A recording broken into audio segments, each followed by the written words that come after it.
গল্পের নাম রকি আর রাহুলের বন্ধুত্ব। রাহুল নামের এক ছোট্ট ছেলে প্রতিদিন স্কুলে যেত। তার এক প্রিয় বন্ধু ছিল একটি বাদামি রঙের কুকুর, নাম রকি। প্রতিদিন সকালে রকি রাহুলকে স্কুলের গেট পর্যন্ত পৌঁছে দিত।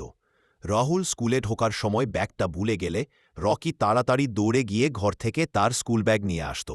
স্কুল শেষে রাহুল যখন মাঠে খেলত, রকি তার পাশে বসে পাহারা দিত যেন কেউ তাকে বিরক্ত না করে। তারা একসাথে দৌড়াত, বন ছুঁড়ে খেলত, নদীর ধারে বসে রাহুল রকির মাথায় হাত বুলাত।